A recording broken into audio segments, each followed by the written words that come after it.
we've found as we've been going through the book of Acts, we've found that the main thing people did was share their story. And certainly Paul.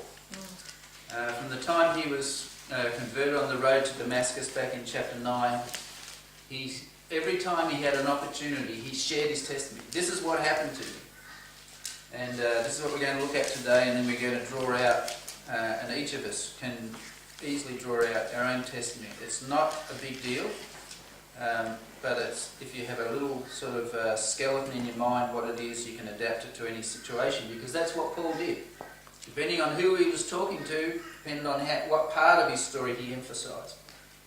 And we find ourselves now up in chapter 24 through 26, even a little bit before, that he's been arrested again, and he's now under the care of Felix. And Felix, we'll start reading in chapter 24, down around verse 24. It says that after certain days, when Felix came with his wife Drusilla, which was a Jewess, he sent for Paul and heard him concerning the faith in Christ. And as he reasoned of righteousness, temperance, and judgment to come, Felix, what did he do? Trembled. Like, Felix is the governor. He's a high-ranking official. And he hears what Paul has to say and he trembles. He's convicted, isn't he? He's coming under a realisation in his own soul that I am not right with God. And answered, "Go thy way, Paul, for this time. When I have a convenient season, I will call for thee." He hoped also that money should have been given him of Paul, that he might loose him. Wherefore he sent for him the oftener and communed with him. So he's hoping that Paul's going to pay him a bribe to let him go. But because Paul's not paying him any money, he's bringing him in more often and communing with him, listening to what he has to say. Now look what happened, verse 27. After 2 years, Porcius Festus came into Felix's room, and Felix, willing to show the Jews a pleasure, left Paul bound. So now there's a transition. We go from Felix being in control, now Festus takes over. But Felix has got Paul there for 2 years. Still prisoner. Now he hasn't been charged. There's been accusations levelled against him by the Jewish brethren that he's broken Jewish law, and also that he's in there because he's causing a rebellion amongst the people. But he hasn't actually been charged. And what's happened is they were going to beat him and all that, and he said, "Well, I'm a Roman." And that changed the whole story. I'm a citizen. The one regret I have with what happened with us as far as the whole Godhead issue was concerned was that I voluntarily left. I shouldn't have done that. I should have exercised my rights as a member and gone up to the very top. This is what Paul did. Paul said, I'm a Roman, I'm a Jew. I've got rights, and I can claim my rights on both counts. So when it suited him, he claimed his rights as a Jew. Certainly he claimed his rights as a Pharisee. This is how he got himself out of a lot of trouble. Whenever there were Sadducees and Pharisees, he'd say, "I'm a Pharisee and I believe in the resurrection." And then they'd all start fighting and he'd go, pressure's off, you know. But when it didn't suit him to be a Jew, he'd be a Roman. When he's arrested for disobedience or something like civil disobedience, he'd say, "Well, I'm a Roman, I've got rights." And ultimately, he now appeals to Caesar. This is like the highest authority. He's appealing to going to the highest level. And as we see further on, they were willing to let him go. But he already knew that he had to go to Rome. So this was revealed to him back in chapter 23, where there'd been this dispute. And verse 11, it says there that the night following, well, I'll read verse 10. When there arose a great dissension, the chief captain, fearing lest Paul should have been pulled in pieces of them, commanded the soldiers to go down and take him by force from among them and to bring him into the castle. So there's this stir going on because he's just shared his testimony again, and they've said, "No, this man's deserving of death." Verse 11, and the night following the Lord stood by him and said, "Be of good cheer, Paul, For as thou hast testified of me in Jerusalem, so must thou bear witness also at Rome.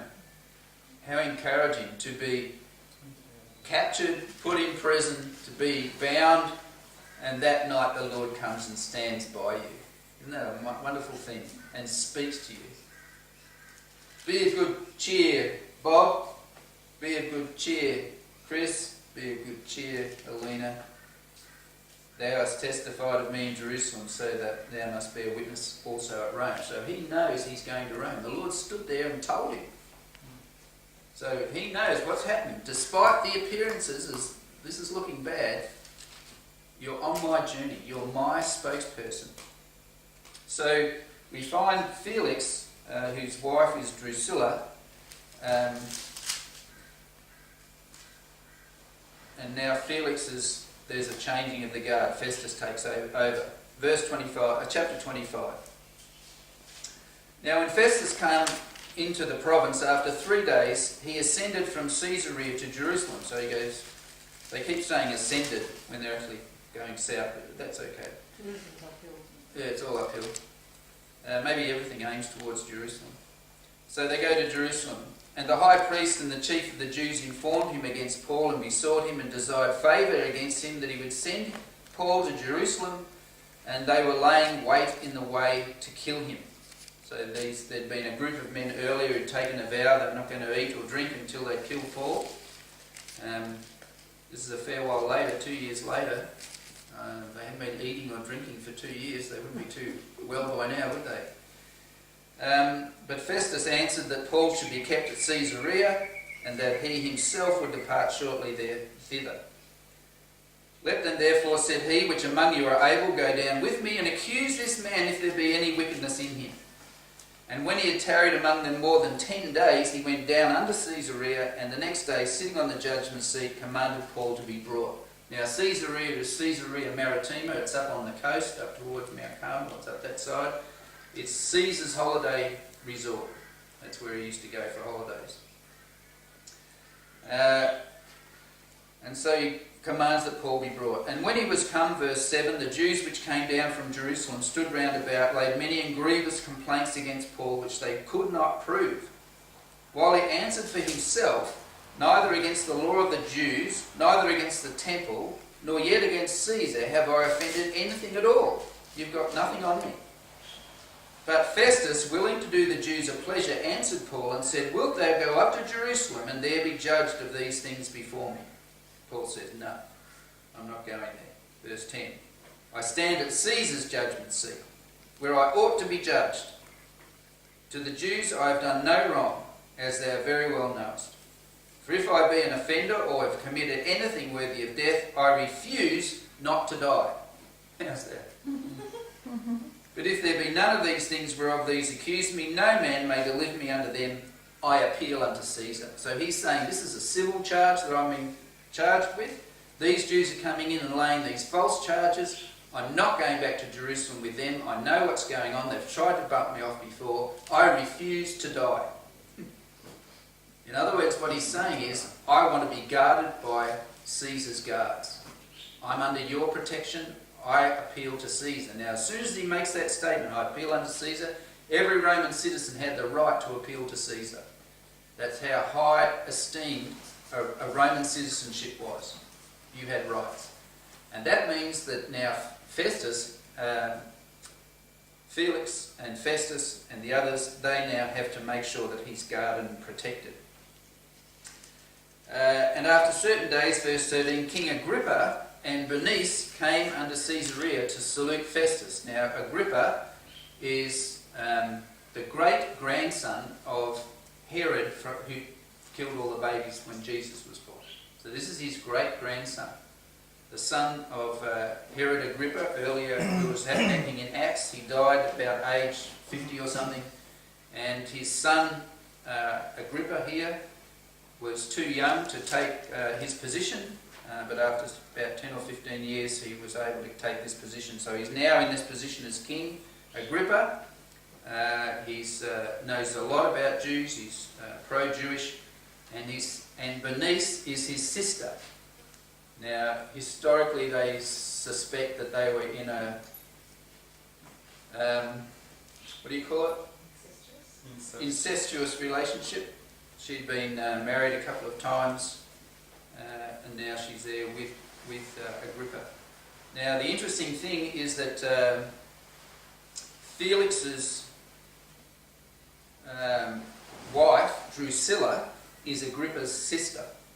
So it's all intermarried. So the previous governor, his wife was Agrippa's sister. He had a grip on that. Yeah, he had a grip on it. That's it. I knew someone had come up with one, at least, while we're doing this today. Well done, Tony. So he comes up to salute Festus. In other words, you've come into this new job, good on you. And when they'd been there, verse 14, many days, Festus declared Paul's cause under the king, saying, there is a certain man left in bonds by Felix, about whom when I was at Jerusalem, the chief priests, the elders of the Jews, informed me, desiring to have judgment against him. To whom I answered, it is not the manner of the Romans to deliver any man to die. Before that, he which is accused have the accusers face to face, and have license to answer for himself concerning a crime laid against him. Now remember how several months ago we went through the Babylonians, the Greeks, the Romans, and we saw that each one in its society had some principle that was added to. And by the time we get to Rome, we've got this whole concept of justice, fair play, the individual rights, and the guy here, the governor here, is saying, look, Romans have rights. And you can't just come in and accuse someone and think that that's all we're going to do. No, you have to accuse them to their face before witnesses, and they have a right to respond, a right to answer. So Paul knew this, and he's using this. Therefore, verse 17, when they were come hither, without any delay on the morrow, I sat on the judgment seat and commanded the man to be brought forth, against whom, when the accusers stood up, they brought none accusation of such thing as I supposed, but had certain questions against him of their own superstition, and of one Jesus, which was dead, whom Paul affirmed to be alive. So here's Festus now saying, okay, it was just something within their own religion. And because I doubted of such manner of questions, I asked him whether he would go to Jerusalem and there be judged of these matters. But when Paul had appealed to be reserved under the hearing of Augustus, Caesar, I commanded him to be kept till I might send him to Caesar. Then Agrippa said unto Festus, I would also hear the man myself. Tomorrow, said he, Festus, thou shalt hear him. So Agrippa said, okay, let's listen to what this guy has to say. And Festus says, okay, we'll do it tomorrow. And on the morrow, when Agrippa was come, and Bernice, with great pomp, and was entered into the place of hearing with the chief captains and the principal men of the city, at Festus's command, Paul was brought forth. Okay, now we need to put ourselves into the picture. We're now in the great judgment hall in Caesarea Maritima, and with great pomp, it says. Now, when you say the word pomp, what's that connote in your mind? Royalty. Yeah, pomp. Pride.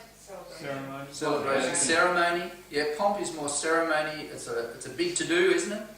A lot of pomp, Show. Yeah. It's like the Vatican.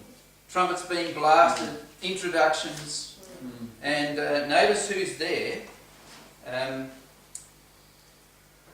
The place of hearing with the chief captains and the principal men of the city. So, like when you have like a state dinner or something, and everyone rolls up in their penguin suits and all the ladies are dressed up in their finery, they stand at the door and there's the man at the door with the big, bang, bang, Tony Abbott, Prime Minister of Australia, and in he walks and everyone's looking at Tony Abbott and he goes along the handshake line and then goes in. That's pomp. That's ceremony. And so this is a big deal. This isn't just Agrippa and Festus having a little backroom meeting with Paul. Whatever Agrippa's doing, he's doing it in a big way. And the reach of his authority is revealed in the fact that they organised this in one day. Everybody dropped tools. We're meeting tomorrow with Agrippa and Festus, and we've got to be there. Not to be there would have been, what? Job. Yeah, your head's on the line. This is Nebuchadnezzar calling everyone to the plain of Dura. Be there or you're out. And this is the sort of message went out. So the chief captains are all of his military. This is the, what do they call them in America? The Joint Chiefs of Staff. These are all the heads of all the different military forces. They're there. So they come in their fancy uniforms and their swords and all that sort of stuff.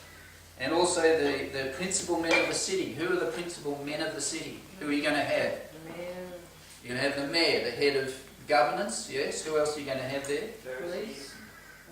Yeah, head of the police, the head of the church, principal business people. They're all going to be there, and most of these people are probably either Jewish or they're obviously Gentiles. So it's a mixed bag of people meeting there on this day. But why would you do that? Because yeah. why would you do it? Why would King Agrippa do that? Because that's his authority. No, but I mean, you know, he didn't have to invite that many people. No. But it's an ego trip. There's an ego trip on him, but he doesn't know. He doesn't know what Paul's going to say. No, but God does. But he's pretty sure he's going to be able to put Paul down. This is the really intriguing thing. Like you just said, why would he make a big deal about this? Why didn't he just meet him with Festus and do it on the quiet? Why is it all of a sudden this big pomp? Because God has a purpose in what he's doing here. Go back to chapter 9 of Acts and you'll pick up why this is becoming so significant. It's when Paul has his meeting with Christ on the Damascus road and he's blind and he's waiting there and he knows that a man by the name of Ananias is coming in to lay hands on him so he can get his sight back. And Ananias is a bit dubious and he says to the Lord in verse 13, Lord, I have heard by many of this man how much evil he hath done to thy saints at Jerusalem. And here he hath authority from the chief priest to bind all that call on thy name. See the irony here. What was Paul doing? Or Saul, what was he doing? He's taking people captive, he's binding them, he's taking them before the courts and he's getting them thrown into prison and even killed. See how the shoe's now on the other foot? He's the one bound. He's the one standing before courts. For Christ. That's amazing. And the Lord said unto him in verse 15, he's saying this unto Ananias, Go thy way, for he is a chosen vessel unto me, to bear my name before the Gentiles and kings and the children of Israel. This is his calling. For I will show him how great things he must suffer for my name's sake. So when he's standing there, or when he's imprisoned and he's waiting there and he knows that he's going to be before Agrippa the next day, he's already spent 2 years with the other guy, bringing him to Christ, revealing Christ to him. And now he has this opportunity to go before King Agrippa. He's going up a level. It's like, this is where I'm meant to be. This is my purpose. So he's now, the whole room now is filled, and then in comes Agrippa and Festus and Bernice probably, and they take the positions of authority and power. And it says there that in verse 23, back in chapter 25 now, verse 23, the principal men of the city, at Festus's commandment, Paul was brought forth. And Festus said to King Agrippa, King Agrippa, and all men which are here present with us, you see this man about whom all the multitude of the Jews have dealt with me, both at Jerusalem and also here, crying that he ought not to live any longer. But when I found that he had committed nothing worthy of death, and that he himself hath appealed to Augustus, I have determined to ascend him, of whom I have no certain thing to write unto my Lord, wherefore I have brought him forth before you, and especially before thee, O King Agrippa, that after examination had I might have somewhat to write. For it seems to me unreasonable to send a prisoner, and not withal to signify the crimes laid against him. So he's saying, here I am, I've got this guy, he's appealed to Caesar, I've got to send him, but I've got no charges with which I'm sending him to. So what's the point of sending him? Why am I sending? So I'm going to, King Agrippa, you have a listen. You men who are gathered here, you listen to what he has to say, because I'm stuck. I don't know what to put in the letter to Augustus Caesar to say this is why this man's appealing to you. There's no charges. See? Trumped up. Yep. Same thing. Same thing what happened to us. Same thing what happened to Jesus.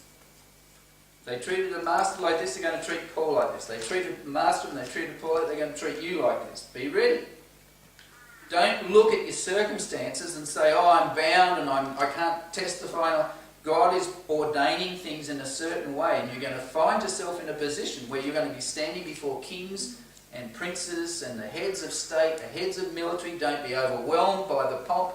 Don't be overwhelmed by the big uniforms. Don't be overwhelmed by the wealth and the power and the fame that's in the room. You go in, you're in control. You are in control. Not them. This is a God-ordained meeting. This gets really exciting. So, chapter 26.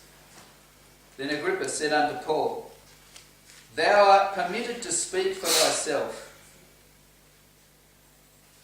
Thou art permitted to speak for thyself. What's Agrippa doing? Giving him free rein. He's allowing him to exercise his right as a Roman citizen to speak in his own defence. What an opportunity. Yeah, I reckon. Don't want to miss 3 of those, Dad. Feels terrible. Find yourself in this position, you know why you're there. Then Paul stretched forth the hand and answered for himself. I don't know what that means. Anyone got any idea? Like, hush, be still, I'm about to speak. Something like that. Probably was more Yeah. like this, that was the custom of the day. Right. When they were addressing, to indicate who they were Yeah. Okay. addressing. Alright. So, you all listen. It was Yes. a mark of Yes, sir, King David. Okay. Notice how he starts. I think myself happy, King Agrippa, because I shall answer for myself this day before thee, touching all the things whereof I am accused of the Jews, especially because I know thee to be expert in all customs and questions which are among the Jews, wherefore I beseech thee to hear me patiently. So he's just given King Agrippa a little back rub. I know you know everything about the Jews. I'm happy to be here talking to you because what's he intimating? You know enough to know what I'm talking about. Yeah. And I'm going to be nice to you because Yeah. you're the one who knows. And you have the authority to do something about it. It's respect. Yeah. And what did Jesus tell us to do about those who are over us in authority? Respect. If there's no conflict, then respect. Submit. It's only at a point where the law of God is trying to be usurped or overthrown by a law of man that we stand up, don't we? We still do it with respect. Yeah, still with respect. Yeah. My manner of life from my youth, which was at the first among mine own nation at Jerusalem, know all the Jews. Do these people accusing Paul know who he is? Yeah. Yeah. He used to work for them. Yeah. Now, it was a fair while ago, because we've noticed in the past as we've gone through that he was there for 3 years, and he was there for 14 years, and he was with this guy for 2 years. So this is probably 20 years since he was doing what he was doing. But they still know who he is, because they've been trying to kill him for years. So he says to Agrippa, this is my story, this is my testimony. So where's he starting? In the beginning. Well, when he was first accountable to God, from his youth. Usually they mean when, like I missed. Basically he's starting with his life before Christ. The next point he's going to is his meeting Christ, how Christ came into his life. And then he's going to testify his life after that meeting. That's the basis of any testimony we want to do when we're sharing, whether it's short or long. What was my life before? How did I meet Christ? what's my life been like since? Very basic skeleton of how you share your testimony. Someone comes up and says, oh, why are you a Christian? Well, this is what my life was like before. This is how I met Christ, and this is what my life has been since. The testimony, your personal testimony, is something, as one writer said, no man can gainsay. No one can say that's not true. That's my life. It's true. Paul he goes through at least 3 times in the book of Acts, he's sharing his testimony. This is what I was doing. I was persecuting the saints. I was doing all these things. I was on the road to Damascus. I was struck down. I was blinded. I heard this voice saying, Paul, Paul, called me by name. Saul, Saul, what are you doing? And I said, who are you? He said, I'm Jesus that you're persecuting. And since that day, this is what my life's been, testifying about who he is, that I was wrong in what I was doing here. Now I'm saved. I'm open. I'm alive in Christ. And so this is the basis of his testimony. So we'll be able to follow this through as we read through chapter 26. So he said there, from my youth on, which knew me from the beginning. So all the Jews knew me from the beginning, if they would testify that after the most straightest sect of our religion I lived a Pharisee. And now I stand, verse 6, and am judged for the hope of the promise made of God unto our fathers. So what's he just said? This here is the very promise that he was trying to defend here. Because who did they think Jesus was? An imposter. Like all the other impostors. Like the Barabbases and all the other people who are out there claiming to be the Messiah. They just thought, this Jesus, we know who he is. We knew his dad, Joseph. We know his mum. They came from Bethlehem originally. They went to Jerusalem, up to Nazareth. We know who they are. We know his brothers and sisters. We know all of this stuff. He is not the Messiah. Because the Messiah is going to come as who? He's the Son of the living God. And he's going to come as conquering king. And he's going to throw off the Roman yoke and restore Israel to its glory days. And he's going to sit on the throne of David and claim the throne. This is not the Christ. And Paul or Saul at this stage said, my life before meeting this Christ was that I believed what I'd been told by the church, and I defended it, and I did it with all of my might and all of my zeal. And there was no one better at it than me. And what he's saying too then is, don't judge me for my loyalty to what I was loyal to, but the fact that I was loyal to my conscience. Yeah, that's right. And he was. Yeah. So don't judge me on my deeds, but judge me on my loyalty to what I believe to be true. And how many people are there in the body of Christ who are persecuting the saints of God, thinking they're doing God a service? Lots. Don't condemn them. Pray for them. Bring light to them. Because as soon as light came into Saul's life, his life changed. So the greatest persecutors can become our closest allies. And vice versa. Our closest friends can become our most hardened enemies. The best way to get rid of your enemies is to make them friends. Yeah, absolutely. So here's Paul now beginning to testify that the very hope that was in him here met its realisation on that road to Damascus. And then he realised that everything that was here was misguided. And this is the way. So let's not confront them, like Guy said, by saying your foundation's wrong. Let's say, come and have a look over here at this beautiful foundation, and they may step off that and then look back and go, yeah, that was wrong. Isn't that what God just did with Paul?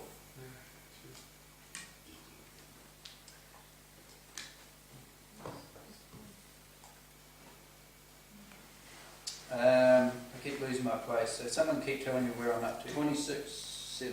No, we're not at 26:7. We're on. He says, the promise made of God unto our fathers, under which promise our 12 tribes, instantly serving God day and night, hope to come. For which hope's sake, King Agrippa, I am accused of the Jews. So he's saying what the Jews are actually accusing me of is that I'm denying the Messiah when in fact I'm actually showing them who the Messiah is. This is the hope we've all been waiting for. Why should it be thought a thing incredible with you that God should raise the dead? Good statement. Remember what Festus had said earlier about this Jesus who died, but Paul thinks he's alive? Yeah.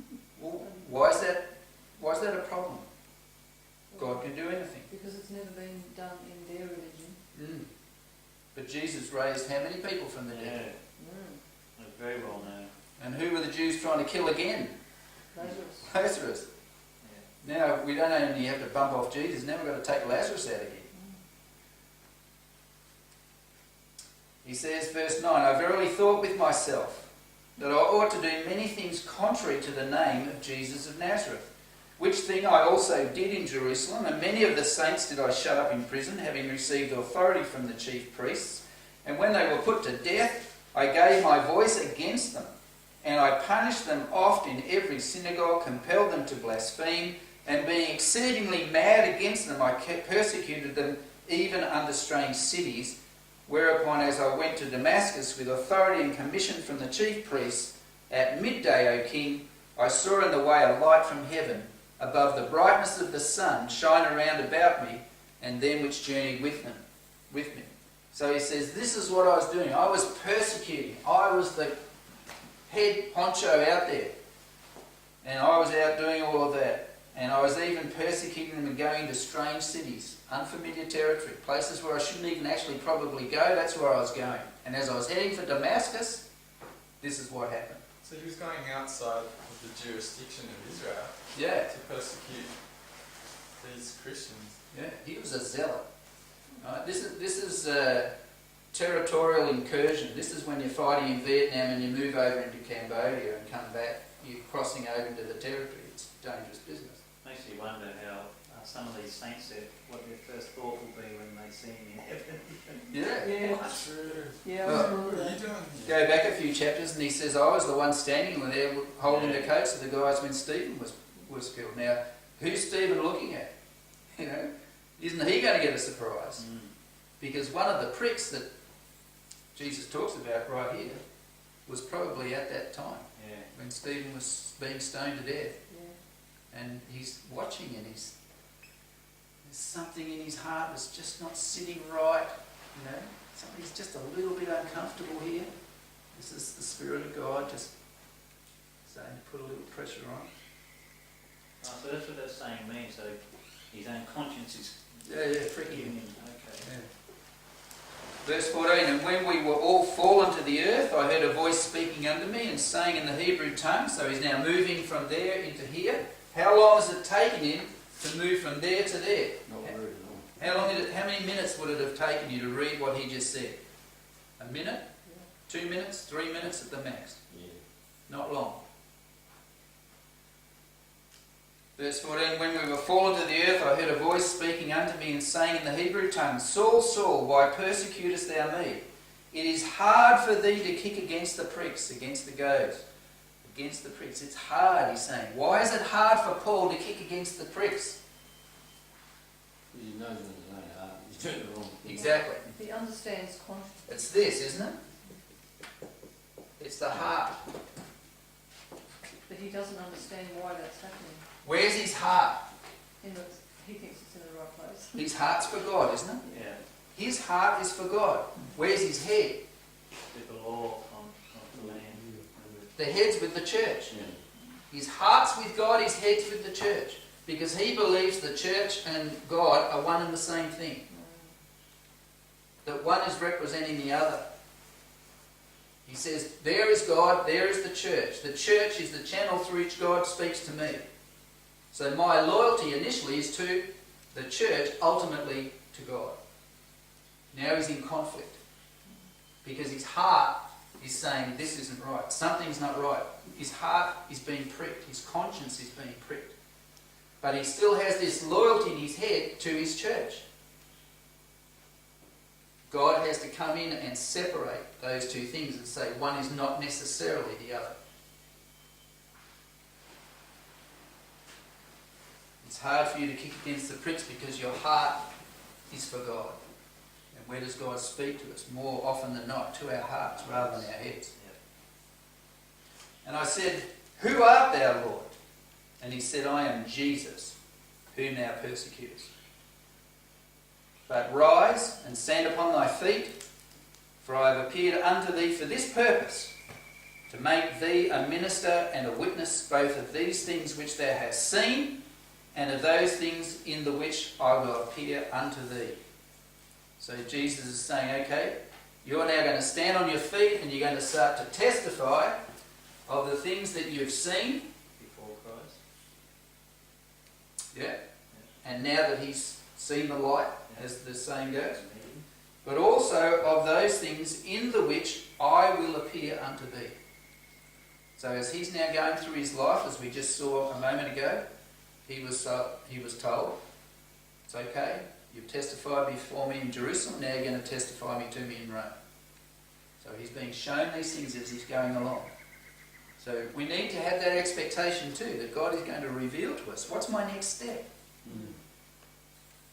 You guys weren't here last week, but we testified last week when we were on that 1 week tour in Fiji. Every day we just say, okay, Lord, where are we going? We don't know people here. We have to open doors. And did doors open? Absolutely. Wide open, thrown open. Ridiculous, the things that happened that week. And this is God. He's just saying, okay, now, what did Jesus do every day? Ask for his Father. Yeah. Show him what he did. What's on today, Dad? Well, today you're going to see this woman sitting by a well in Samaria. She's got 5 husbands. She's living with another guy right now. But her heart is right for me. Jesus is walking along. The disciples say, are we going around Samaria? He says, no, we're going through. I've got a meeting today. Sees a woman sitting in the well, sits down, starts talking to her. Did he know her inner heart and mind? As a human? Did he know her inner heart and mind? Where did he get his information from? His father told him. I only do what I see my father doing. I only speak what my father tells me to speak. I am an empty vessel. Right? Is God willing to do the same with us? Someone comes to your house, someone comes to your door, you meet someone in the street. What is the state of this person's heart, Father? Do you want me to speak to this person?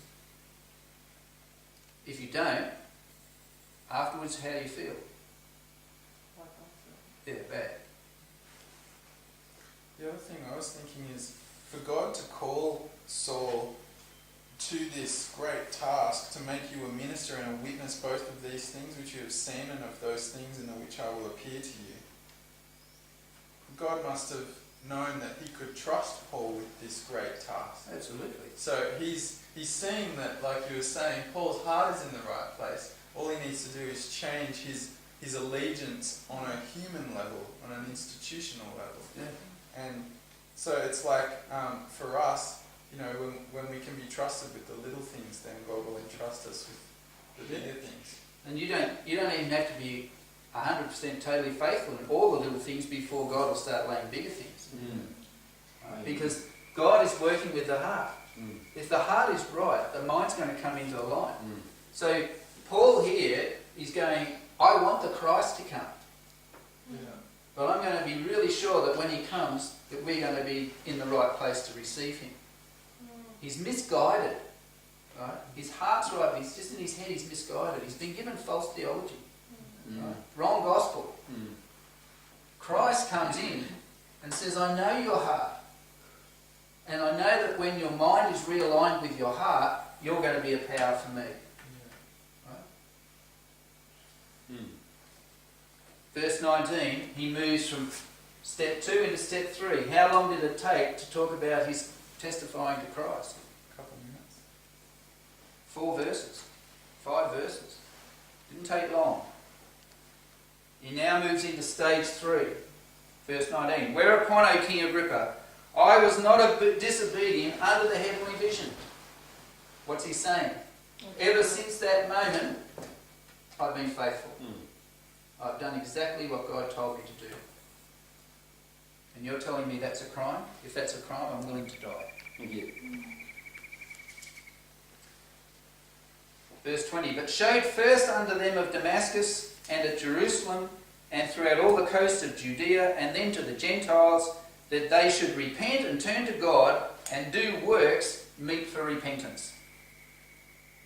So he's just given his past 20 years testimony as a minister of the gospel, hasn't he? He was converted in Damascus. He stayed there for a couple of years before he went down to Jerusalem. We've seen that, haven't we? He goes to Jerusalem, he meets with Peter and the boys, and then he goes back up and he goes through all the coasts of Judea. He went back up the coast, he's up at Antioch, up the top in Syria. Then he goes to the Gentiles, he went up through Turkey and all around through there on his missionary journeys. Right? And he's now come back, he's been off with Silas and he's done a trip with him, going back to check on everything. And now he's saying, so here I am. This is what I've been doing, being faithful to this heavenly vision. And for these causes, verse 21, the Jews caught me in the temple and went about to kill me. So what's he now said? Who's in the wrong, me or them? Having therefore obtained help of God, I continue unto this day, witnessing both to small and great, saying none other things than those which the prophets and Moses did say should come. Okay, what's he now done? What's one of his strategies? He refers back to what? Moses. Prophecy and law. Everything that's been foretold has been met in Christ. Over 300 messianic prophecies. Learn 5 or 6 and bring them out. What's the probability of this one man? What was his name? Evidence that demands a verdict. Josh McDowell. Used to go into universities and confront university students with the evidence based on probability. What's the probability that one man could fulfill 47 of these prophecies? It's 1 in, say, 10 to the power of 15 or something ridiculous. Add one more prophecy to that and it becomes even more ridiculous. Exponential. And I always remember the example he gave, and I sort of translated into Australian. It was for one man to fulfill those prophecies that he couldn't have a hand in controlling, like who his mum was, where he was born, all that sort of stuff. It was like taking a 50-cent piece, putting a black cross on it, covering all of New South Wales 3 foot deep in 50-cent pieces, throwing this one coin in, stirring it all up, blindfolding someone, spinning them around 3 times and pushing them into New South Wales and saying, you've got one chance to pull out that coin. And I think that was like 47 prophecies. There's over 300 that he fulfilled. It is beyond mathematical probability. So Christ is who he said he was. And so this is what Paul's doing now. He's now saying, look, we've got to think this through. This is what the prophets and Moses said should come. That Christ should suffer, that he should be the first that should rise from the dead, and should show light unto the people and to the Gentiles. How did they show, Moses and those showed, that Christ should come and suffer? Sacrifices. Sanctuary. The Lamb. That's it. Exactly right. The sanctuary is the foundation of the whole thing. And the prophets like Isaiah 53 and other verses. Yeah. So through the pattern they could show that this was what Christ was to do. Verse 24, and as he thus spoke for himself, Festus said with a loud voice, Paul, thou art beside thyself, much learning doth make thee mad. Spiritual things are what? Spiritually discerned. Under the Jews, the gospel is what? To the Jews. To the Gentiles, foolish. For us to believe. Yeah. Just the speaking turn in. He's interrupting, isn't he? He is. Paul's not finished. Well, He doesn't get to right. finish. No, he doesn't know. But notice this is the way that Satan works, isn't it? As people start to come under conviction, have you ever noticed this when you're sharing a testimony with someone? Someone's coming under conviction and then a distraction will come in and the pressure will come off. Right? This is something we've got to be really conscious of when we're talking to people and sharing our testimony. Some people get really uncomfortable. What's happening? The Spirit of God is starting to touch their heart, just like Felix said. And this is what Agrippa's about to say in a moment. So what do you do when those distractions come in? Yeah. You kind of want to seize the moment. But you also want to Then that's make them pushy. not so uncomfortable so that they'll continue in this. Something, I know that when they're so uncomfortable, it distracts from what he's saying. That's what I... Okay, two things are happening there. Festus interrupts. That's a distraction. If someone's coming under conviction, the best thing you can do is what? Zip it. Yeah. Well, Zip it. no. And let the Spirit of God speak to their hearts. Because the more you talk, you become the distraction. Too many words. Right? So you've just got to be conscious of what's happening. Is this Satan coming to distract this person and take the pressure off and divert? Or is this God stepping in saying, zip it? Yeah. Sometimes it's enough said they already actually have heard this from their conscience and you're just reiterating, aren't you? Okay. How long has it taken to go from step 1 to step 2 to step 3? No more than probably 5 minutes. As long as it takes you to read that, that's how long it took. Well, this is probably the abbreviated version written down Well, for us, don't even you think? so, that's still... Well, they didn't say... Multiply it by 3. 15 minutes, max. The point's this. You go too long, the pressure comes off, and people start to... You ever notice that when you're talking to someone? You've been talking to them for a while, and they get to the point where they start... Yeah, they want to be able to... Tune out. Why? The pressure's on, and you become so overbearing that it becomes unbearable. And they just wipe it, don't they? Yeah, you have to know that there's a limit to which you can put pressure on people. That one talk is not the be-all and end-all of what God's going to do with that person. That's right. Yeah. That's a step in a process. And it's not up to you to win them. No, that's not your work. It's not your concern. No. Whose work is it to bring conviction? The Spirit of God. Spirit of God. Christ himself will be in that person, putting the pressure on, just as he did with Paul. I stand at the door and knock. And Yeah. most people are not going to do something about it right there in front of you. Yeah, that's another pressure again, isn't it? Yes. Pride comes in, ego comes in, Self-justification. losing face, shame, all of these things come in. Or even the next day or the next week wanting to know, Yeah. Because Satan can also be there speaking, oh, but remember when you bagged Deb and you told all those people what an idiot she was because she's a Christian? Now you're feeling that way? Ooh. You know, all of these things are going on in people's heads. That's right. So that's why it's really important when you sense, and you will sense it, the Spirit of God will be impressing your heart, is, okay, stop. But it's not a loud, shut up! It's a, stop. Still small voice, stop. And you've got to be listening for that, not the brick coming across the back of your head. You've just got to be listening for that still small voice of, stop. look at That's the enough. person you're talking to, Yeah. see their reaction. Read their body language. What if you haven't got to step 3 yet? Okay. You haven't got to step 3, you haven't got to step 3. Stop. Yeah. Stop. No, it's not imperative where you go, oh, wait a minute, I haven't got to step 3, I've got another 5 minutes. Well, the one thing is, they're actually looking at your life now. Yeah. So they actually didn't know this first 2 points, but they may know something about your life now. Yeah. Now, some people will digest faster than others. Some people can digest that and then say, I need a break. Back off. Another opportunity may come up where you can come back in a half hour, an hour, and come Or back someone and else. say something, or someone else can step in. But there may be an opportunity. Some people need to step back and digest. Okay? Yeah, because they can't believe Yeah. you used to I'll be... demonstrate something. Yeah. Here's my Bible. I'll give it to you. Now she wants it. Does she want it more now than what she did Yes. the first time? Partly, yes. Alright, it's called the takeaway. That's okay. God does it all the time. He says, here it is, he takes it away. How much more do you want it now? Because now your attention is focused on what you have. 1988. You You can, can taste a few drops of latter rain. Oh, you're not ready yet. it's just how people function.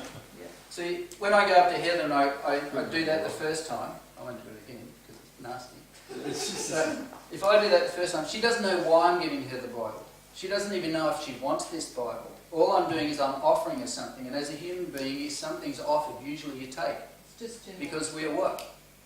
Take it. We're takers. Takeaways. We're self-interested, self-centered. So when I offer that to her, and then I take that away, right, her focus now is on this. Because it's been taken away, she now wants this. Now if I go back and give her that again, then she wants it, and now she's focused on it. Right? This is what God does with us in our lives. He's pricking Paul. Here it is, take it away. Here it is, take it away. To the point where Paul's ready for it. And when it comes, he comes in a big way and he says, now you can have it. Right? He's primed. Happened to me, that's how God got to me. Got me off drugs for 2 weeks, long enough for my head to straighten out where I could hear his voice. Got me to a point in a place where someone was talking to me, and then he spoke to my heart. And he said, Dave, this man is speaking the truth. And at that moment, it was like a weight lifted from me, from my feet up, and I was clean for the first time. And whenever I've been in a situation where I've questioned or doubted whether I should or shouldn't be a Christian, I always think of that experience. I can never deny it. And no one can ever tell me it never happened. It happened. Right? And we can all share that testimony. However it worked for you, however God got you to the point of being from here to here, that's a powerful testimony. Because you're saying to someone, this is what I wanted, the same things you're wanting now is what I wanted, but now I found this because this was presented to me and now I have this and this is better than that.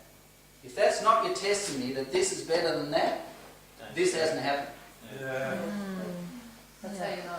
That's how you know. Yeah. If someone says to me, oh, my life as a Christian is worse than when before, well, this hasn't happened. Or it hasn't changed. Yeah. Or there's Because been no if I say, my life now is worse or tougher than what it was back here, what am I measuring my life by?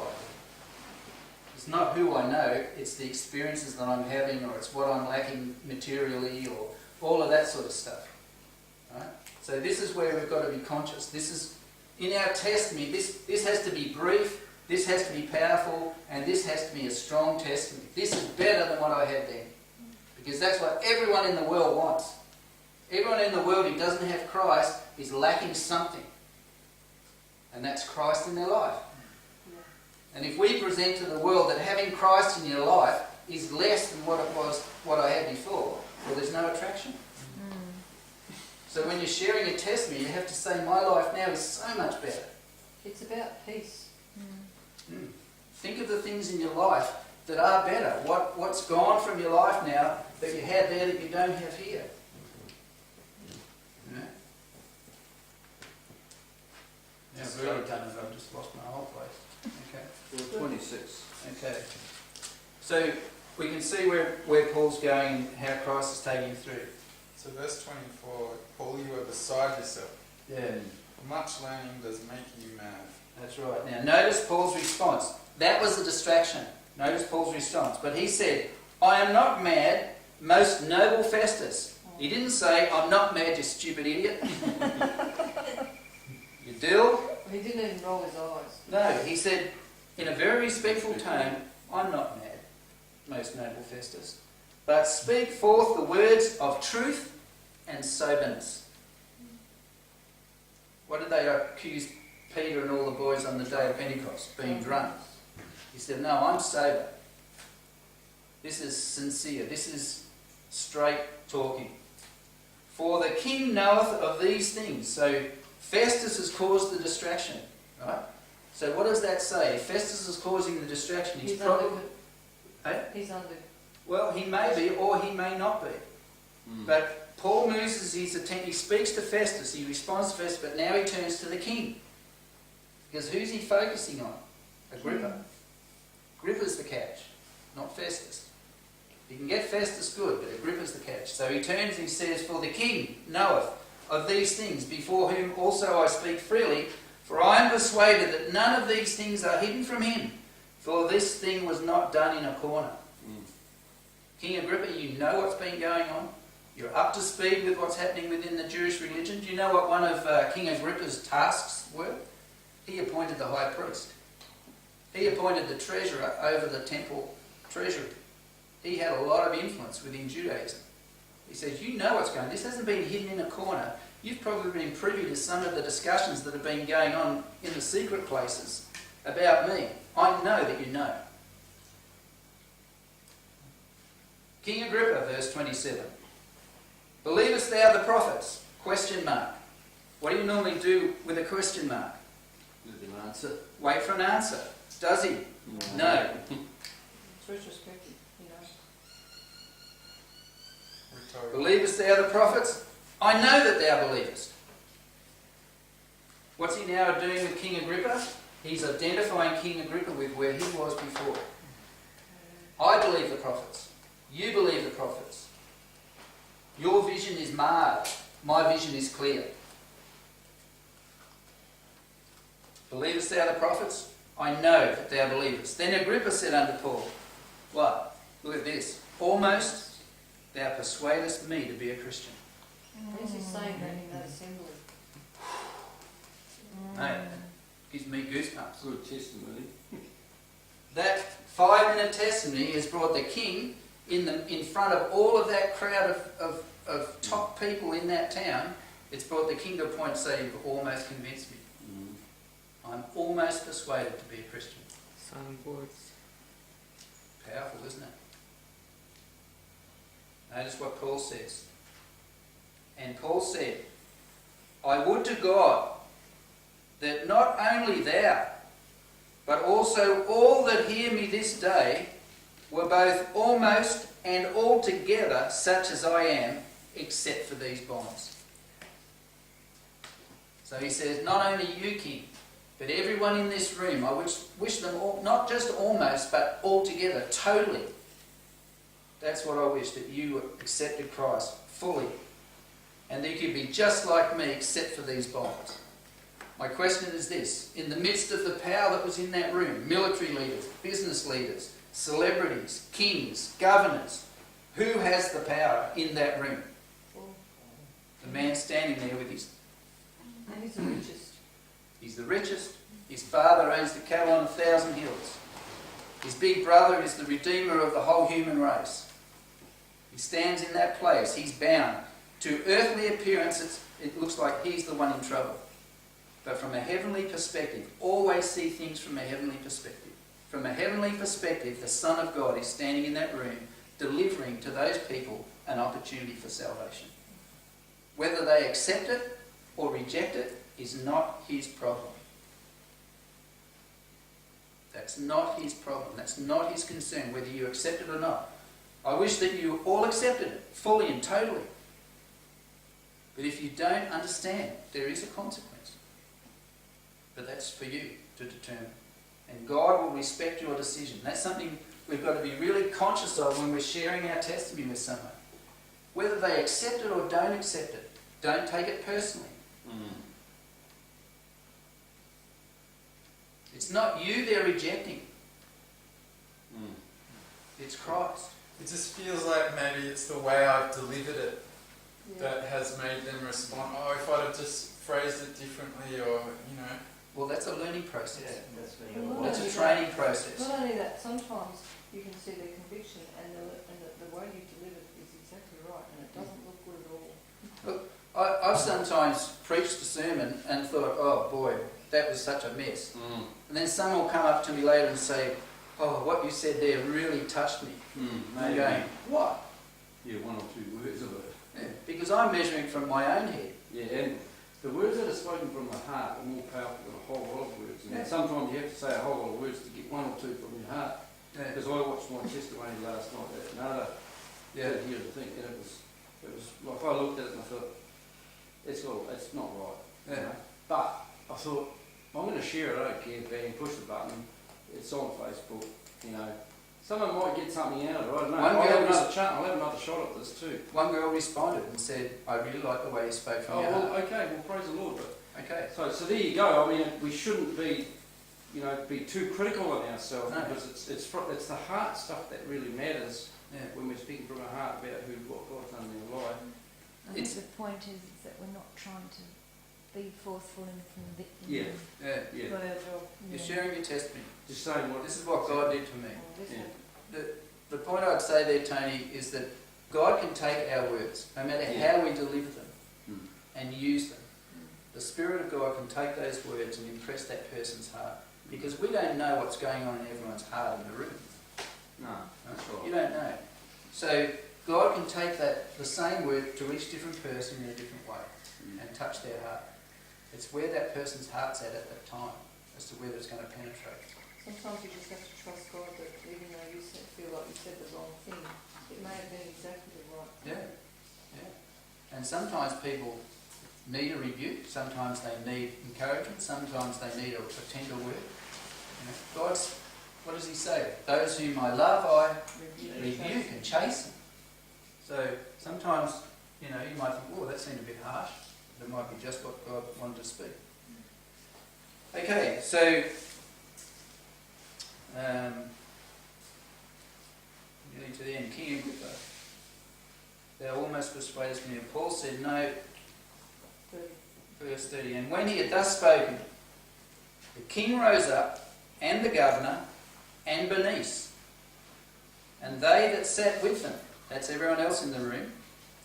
And when they were gone aside, they talked between themselves, saying, This man doth nothing worthy of death or of bonds. Then said Agrippa unto Festus, This man might have been set at liberty if he had not appealed unto Caesar. But because he did appeal to Caesar, all these people heard this. They heard the gospel. And that's what they were said in that prophecy that Ananias was told. Yeah. That he's going to be preaching to kings. And not only just King Agrippa, now he's going to Caesar, the top guy. I wonder how many people in that meeting were converted at some point in their life. Maybe none. See, and that's, I think, the point Maybe we have to some. realise. I would Maybe- say there'd have to be some. Surely. You'd have But there you'd is have there is a thought that maybe none, and it's none of our business. No, I don't know if I agree with that, because God promises us that His word Yeah, will that's not right. return to Him Maybe. void. Yeah, that's true. And what happened at the cross? Think of those Yeah. soldiers who banged in the nails and were gambling for his cloak and all these sorts of things. One of those guys made a statement at the end. He said, surely This is the Son of this God. is the Son of God. It's not, none of it's in vain. Nothing's in vain. Nothing. Nothing you do is in vain. That's right. No. No one you speak to is in vain. That's right. The fact that you've spoken to them is a step in their life. Even if they get angry with you, it's Even if they're they angry get with the truth. Even if they reject you, even if they persecute you and throw you in prison and try and kill you, it's a step in a process. A lot of Christians died at Paul's hand. Not just Stephen, lots died. But their salvation is assured, isn't it? Yeah. You die in Christ, the next thing that happens, you see Jesus. Wow, big deal. You know? Never be afraid of death. He that is overcome death, who has the keys to hell and death, has already risen. We are risen in Him. We were raised 2,000 years ago. We were raised before the foundation of the world in Christ. So our resurrection is assured. So to be put to death as a martyr is an honour, not something to be feared or shirked. Death is just a stepping stone. But the consequence of your death will have an impact on someone. And someone will come to you in heaven and say, I saw what happened to you. That changed my life. And that changed my life. Thank you for dying in such a humble and meekly way. Thank you. That impressed my heart. You didn't struggle, you didn't yell, you didn't scream, you didn't carry on as if this life was all there was to it. No, you were looking beyond to a city whose foundation is not made with human hands. God's city, that's where your eyes, I look into heaven and I see heaven open and Jesus sitting at the right hand of the Father. That's what Stephen said. Yeah. And it was that testimony that pricked my conscience. Paul is going to go to Stephen and say something. Definitely. And Stephen will be looking at this guy who's been changed into the glory of Christ, saying, but there's something familiar about you, bro. There's What's your something... name? No, that's the wrong Can you name. just hold my coat while I try and figure it out? Well, whoever broke it, that's it. Yeah. So, what an amazing testimony Paul had that he was able to fulfil that. And I was going to say that when the reformers died, and lots of their the people who listened to them, that was what caused so many people to be converted. Was the way that they would come to their death, dressed in their best clothes, and not put up any argument or fight. Yeah. And I think it was Ridley and Latimer, I think, were burnt at the stake together, and one was I read in Fox's Book of Martyr years ago, and one was beating his chest, saying, you know, forgive me, Lord, a sinner, and as his body started to melt, his hand stuck to his chest. And the other one said, be the man, play the man, this is going to be light a fire that no man can put out. Yeah. And this is how it's always been with martyrs. A martyr is not a life lost in vain. It's always a purpose. God will not allow a hair of your head to be touched aside from his will. Right? And precious in the sight of the Lord is the death of his saints. Yeah. So hold on to these sorts of promises. But Isn't it interesting how, like, we sort of train kids up to be one of the 3 worthies that went into the fire and didn't get burnt. But sometimes God could have a purpose in allowing you to get burnt. We're not preparing our kids for that. Well, we listened to some Keith Green songs last night, flashback to the 80s. Why did God allow that guy to die in an aeroplane crash? Why did God allow Jim Arabito to die in an aeroplane crash? You know? God allows certain things for certain reasons. It may have been that it was to protect them. You don't know. Or their testimony was so strong after death that it was more powerful than if they stayed alive. You don't know. And if it was such the way they died, then it gives encouragement for those who are fighting against that system as well. Yeah, well, 2 outspoken guys died in aeroplane crashes, and one of their children went with them. So, all right. So I would encourage you just to have a 5-minute testimony. What was my life before Christ? It's just a general. This is where I was at. This was my attitude towards Christ. Maybe that's the way you could look at it. This is my attitude towards Christ before I was a Christian. I thought it was all fables and stories and blah, blah, blah. And then I met Christ, or he met me, more to the point. For we love him because he first loved us. He seeks us out, doesn't he? We don't go seeking Christ, we don't want Christ. The only reason we seek Christ is because he's put it in our heart to seek him. And then what it's been like after.